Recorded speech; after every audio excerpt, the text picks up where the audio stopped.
Hello, good morning everyone. This is Mantu Kumar, your geography teacher from AJS Motihari. Today I will teach to you about volcano. The topic of our changing earth of chapter 3 of class 7th. So let us start about volcano, that what is volcano, how to erupt volcano, कैसे erupt होता है ये volcano, जिसको हिंदी में हम लोग ज्वालामुखी बोलते हैं। अब ये वोल्केनो जो है आपका इंडोजेनिक फोर्सेस का एग्जाम्पल है। इंडोजेनिक फोर्सेस द्वारा होता है।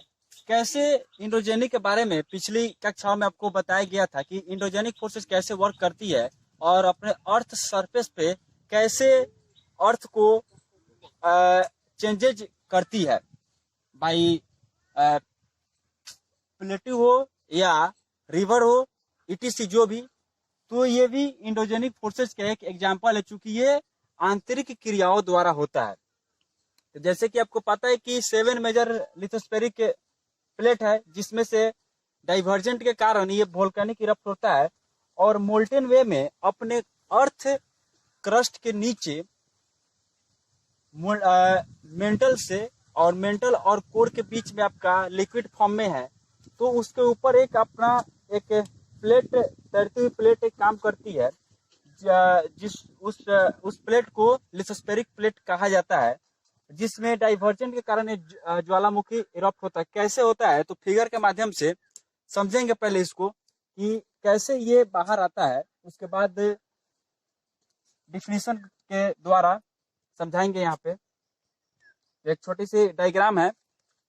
ये अपना अर्थ क्रस्ट यहाँ बनाते हैं। ये अर्थ क्रस्ट हो गया और यहाँ पे मेंटल, यहाँ है कोर। जैसे कि आपको पता है कि यहाँ पे जितना भी है सारे लिक्विड फॉर्म में है और ये सेमी लिक्विड में है और ये सेमी लिक्विड में है। सो वोल्केनो इरप्ट होने का कॉजेज है ये अर्थ सरफेस अपना हो गया।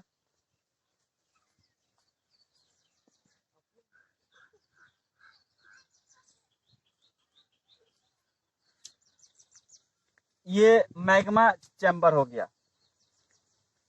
मैग्मा उसको बोलते हैं जो लिक्विड फॉर्म में यहाँ पे पाया जाता है अर्थ क्रस्ट के नीचे, इसको मैग्मा। जैसे कि पिछली कक्षा में आपको बताया गया है। और यही मैग्मा जब वोल्केनिक इरप्ट द्वारा बाहर आती है, यहाँ वोल्केनो द्वारा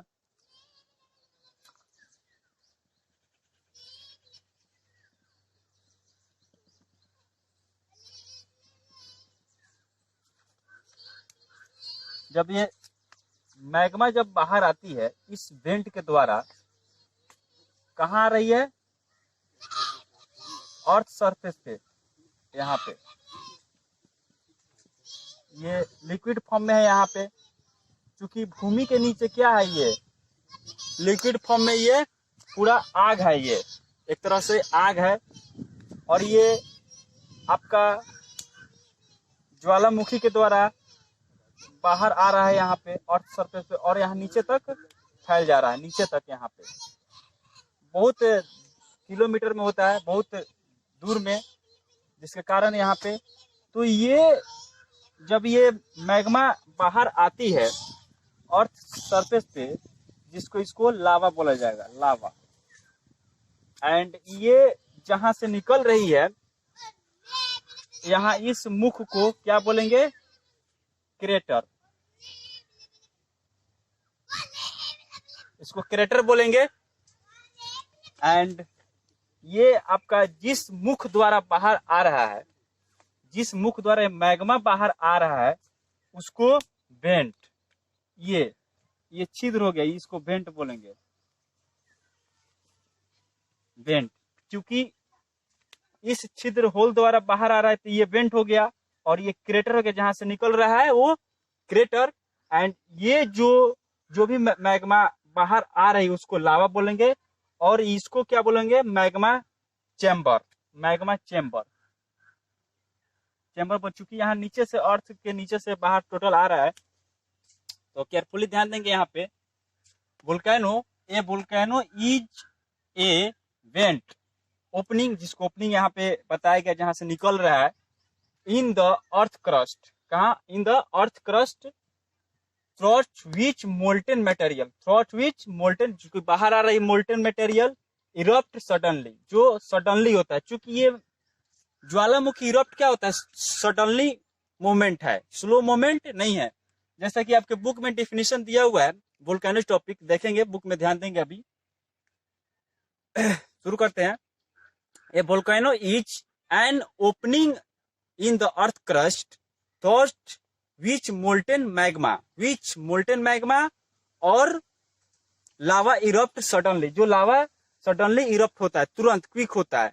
this lava accumulated around the vent and forms a conical hills or a mountain which is funnel-shaped depression opening at the top which is known as crater। जैसा कि बताया गया, ये कोनियल शेप में बता रहा है, कोनिकल शेप, जिसको इसको ये शेप हो गया आपका शंकुआकार, कोनिकल शेप इसको बोलते हैं। और जहां से इरप्ट हो रहा है ओपनिंग को, जिसको क्रेटर यहाँ पे बोला, जैसे पहले आपको बता दी गया क्रेटर, इसके मुख को जहां से निकल रहा है लास्ट, उसको क्रेटर कहा जाता है।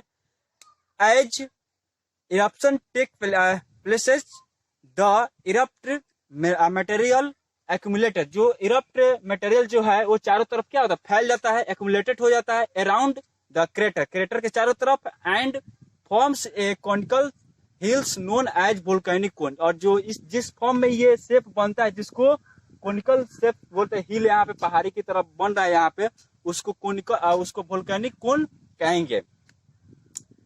These eruptions can either be explosive or quick. Next, an explosive erupt occur through a narrow vent and lava accumulated around the crater, forming a conical shaped hill like Mount Fujiyama of Japan and Mount Vesuvius in Italy। जो इस ज्वालामुखी का एक example है। इस ज्वालामुखी से ही mount Fujiyama एक पहाड़ का नाम है, एक पहाड़ी का नाम है जो जापान में पड़ता है, और एक इटाली का है जो वेसुवियस पहाड़ी है, माउंट वेसुवियस, जो वो इटाली में पड़ता है। तो माउंट फ्यूजियामा कहाँ पे हो गया आपका, हिल्स, जापान में। इतना याद रखेंगे।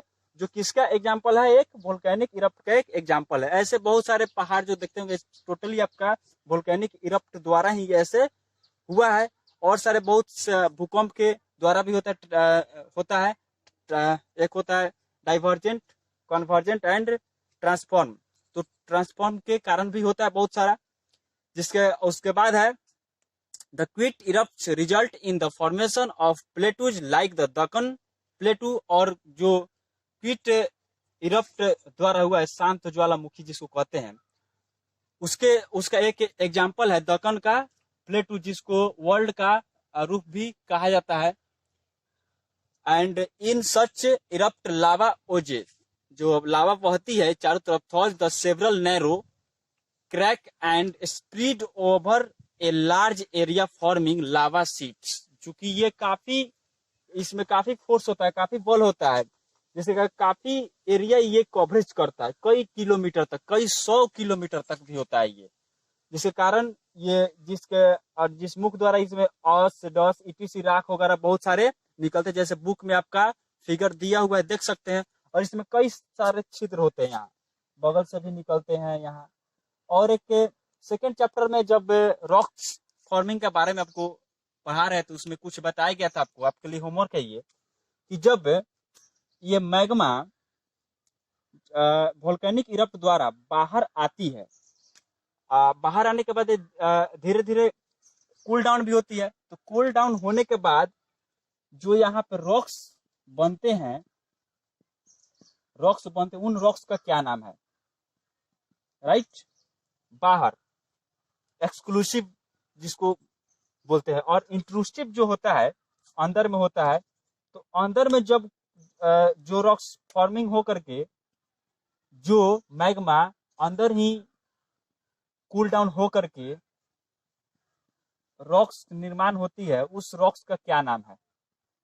ये आप लोग के लिए होमवर्क है, देख सकते हैं, पढ़ाया गया था सेकेंड चैप्टर में। देन उसके बाद आता है टाइप्स ऑफ वोल्केनो, यहाँ आप लिख सकते हैं।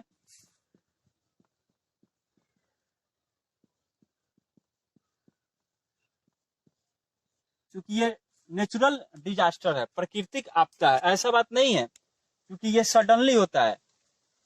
ये आपको कभी बोल करके नहीं आएगा कि हम यहाँ पे आ रहे हैं, आप लोग यहाँ से हट जाओ, ऐसा नहीं होता है। क्विक होता है, सडनली होता है। तो फर्स्ट में आपका यहाँ पे there are 3 types of volcano. First में आपका हो गया एक्टिव वोल्केनो, सेकेंड में डोरमैट, डोरमैट या स्लीप, स्लीप वोल्केनो।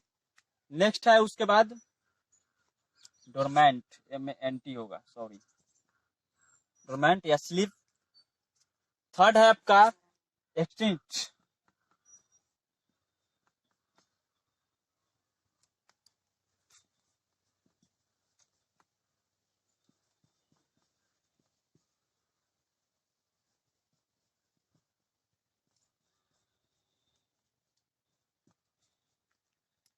तो इन्फॉर्मेशन देकर के नहीं आएगी। और ऐसा भी नहीं होता है कि कहीं ज्वालामुखी इरप्ट हो रहा है तो चलो चलो वहां ज्वालामुखी इरप्ट हो रहा है हम लोग देखने जाए, क्योंकि ये नेचुरल डिजास्टर है, काफी भयावह होती है।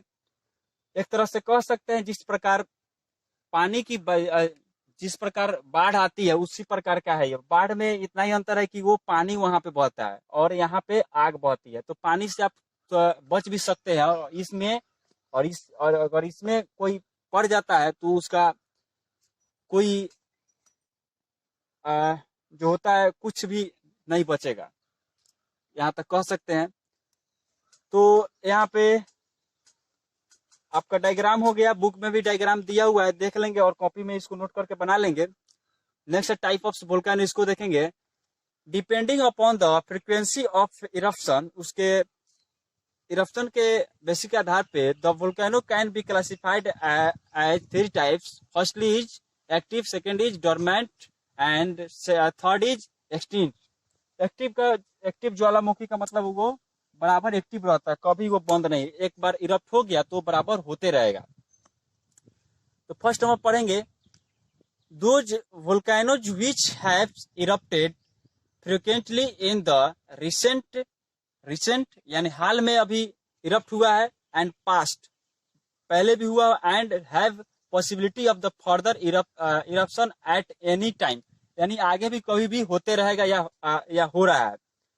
आर कॉल्ड एक्टिव वोल्केनोज, जिसको क्या कहा जाता है? एक्टिव वोल्केनोज कहा जाता है।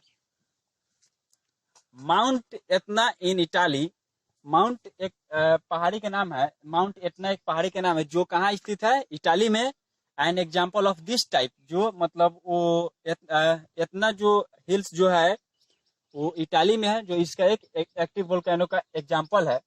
अब अपने इंडिया में भी एक एक्टिव वोल्केनोज पाया जाता है जिसको बैरमद्वीप वोल्केनोज नाम दिया गया है। फिगर के बुक में भी बताएंगे, फिगर के माध्यम से उस पर कराएंगे। तो देन सेकेंड है डोरमेट या स्लीप वोल्केनो, इसको बोल सकते हैं सुसुप्त वोल्केनो, सुसुप्त ज्वालामुखी इसका हिंदी होता है। डेफिनेशन है certain volcanoes which have not erupted for a long period of time are called sleeping और डोरमेंट वोल्केनोज। यानी ये एक बार कभी इरप्ट हो गया, उसके बाद लॉन्ग टाइम पीरियड से ये काफी लंबे समय से इरप्ट नहीं हुआ, यानी एक तरह से कह सकते हैं ये कभी लॉन्ग टाइम बाद कभी भी हो सकता है। यस, 100 साल बाद, 150 साल बाद, 50 साल, 20 साल बाद ऐसे ये इरप्ट हो सकता है, सुसुप्त जिसको कहा जाता है। तो ये इरप्ट हो सकता है। एक बार हुआ है, फिर उसके बाद जम गया। यहाँ पे क्रेटर का मुख बंद हो जाने के बाद क्या होता है, ये जम जाता है और फिर ये कभी एक्टिव हो सकता है। एक्टिव होने के बाद फिर ये क्या करे, चूंकि आग नीचे से निकलेगा और ये इसको पिघलाते हुए फिर बाहर ये आ जाएगा। तो ये कई साल बाद होता है या नहीं भी हो सकता है। यस, तो लेकिन होगा जरूर। डोरमेंट वोल्केनोज जिसको कहा जाता है 100 साल बाद हो, 150 साल बाद हो, 500 साल बाद हो, लेकिन होगा जरूर, जिसको डोरमेंट वोल्केनोज कहा जाता है। इसका एग्जाम्पल है माउंट वेसिवस इन इटाली। इटाली का जो माउंट वेसिवस हिल्स है वो डोरमेंट वोल्केनोज का एग्जाम्पल है। एंड देन थर्ड वोल्केनोज का एक्सटिंक्ट वोल्केनो है जो मृत इसको कह सकते हैं, जो एक बार इरप्ट होगा और कभी भी अब नहीं होगा। पूर्ण रूप से ये क्या बंद हो चुका है, इसका टोटल जम चुका है। तो volcanoes which have not erupted for several thousand of year, यानी काफी वर्षों ईयर से ये इरप्ट नहीं हुआ है, do not show any possibility of any eruption in future are terminated as extinct volcano. मतलब फ्यूचर में भी ये कभी नहीं हो सकता है, जिसको एक्सटिंक्ट वोल्केनोज कहा जाता है। They are also called dead volcanoes. इसको डेड वोल्केनो के नाम से भी जाना, मृत वोल्केनो जिसको कहा जाता है, चूंकि ये खत्म तो खत्म। एग्जाम्पल है इसका mount Kilimanjaro in east Africa is an example of extreme volcano. Mount Kilimanjaro जो एक हिल्स है, जो इसका एग्जाम्पल है, तो प्रत्येक के सामने आप इसका जितना एग्जाम्पल दिए हुए हैं आप भी इसके सामने ऐसे बना करके, जैसे इसका एक्टिव माउंट फ्यूजियामा है आप लिख सकते हैं। देन इसका हो गया माउंट एटना, ETNA, कहाँ इटाली में है। डोरमेंट फ्यूजियामा है माउंट वेसुवस।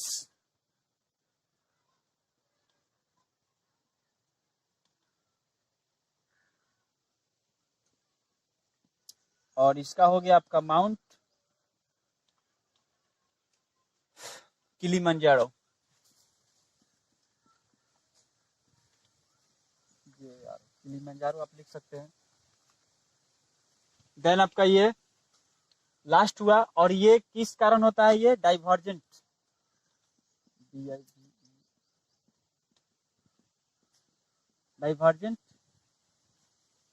फॉर्म के कारण।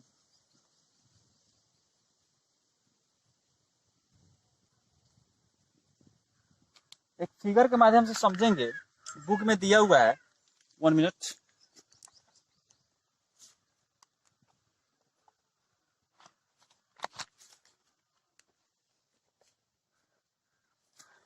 यहाँ पे जो फिगर दिया हुआ है ध्यान से देखेंगे, यहाँ पे लिखा हुआ है वोल्केनोज एंड अर्थक्वेक्स। यहाँ पे मेजर का एक मीटर दिया हुआ है, रेफरेंसेज, यानी जो ये रेड डॉट लाइन द्वारा दर्शाया गया वो क्या है, अर्थक्वेक एंड वोल्केनिक रीजन। जो अर्थक्वेक एंड वोल्केनिक जो क्षेत्र आता है, एरिया आता है, वो यहाँ पे दर्शाया गया है। ये अर्थक्वेक और वोल्केनिक एरिया में ये आते हैं। नेक्स्ट जो यहाँ पे ग्रीन कलर में दिखाया गया लावा प्लेटू, जो मतलब जैसे दक्कन का पठार हुआ, इटीसी, ये ग्रीन कलर में जितना दिया हुआ ये लावा प्लेटू है, जो वोल्केनो द्वारा वहां पे पठार का निर्माण हुआ है। एंड ये ट्रायंगल येलो ट्रायंगल द्वारा वोल्केनो, यानी जो वोल्केनो का एरिया दिया हुआ कहाँ कहाँ पे एक्टिव हो सकते हैं यहाँ भी है। तो यहाँ पे पैसिफिक ओशियन में आपका यहाँ पे दिया हुआ है, पैसिफिक ओशियन का एरिया ये भी आता है यहाँ, क्योंकि जब एक ग्लोब पर लेंगे तो ये फिर इधर आकर के मुड़ जाएगा, यहाँ पे टच करेगा तो ये एक पैसिफिक ओशियन का एरिया आ गया।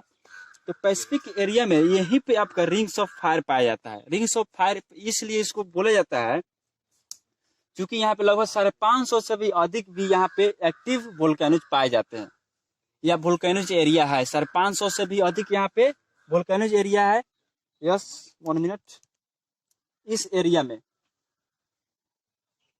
और वर्ल्ड का सब ऑलमोस्ट डीपेस्ट ट्रेंच जो है मेरियाना ट्रेंच, वो कहाँ पाया जाता है, पैसिफिक ओशियन में ही पाया जाता है, क्योंकि सबसे गहरा है, लगभग 11,000 से भी मीटर से भी अबव है।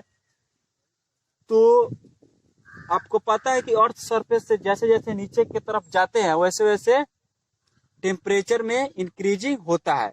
तो यहाँ पे चूंकि समुद्र है और अर्थ क्रस्ट से नीचे जा रहा है, डीपेस्ट है, तो वहां तक वाटर भी गया होगा नीचे तक, तो इग्नियस रॉक्स का निर्माण नीचे होता है, तो वो गर्म होता होगा वहां पे, चूंकि नीचे क्या है, ये लिक्विड फॉर्म में गर्म है यहाँ पे, चूंकि हॉट है, अधिक टेम्परेचर अधिक रहता है, तो जिसके कारण ये जितने डीपेस्ट में जाएंगे तो यहाँ भी ये टच करता होगा, तो ये ऊपर भी यहाँ पे वोल्केनोज एरिया और नीचे भी, जिसके कारण इसको रिंग्स ऑफ फायर का नाम दिया गया है। और वोल्केनोज का एरिया भी अधिक पाया जाता है।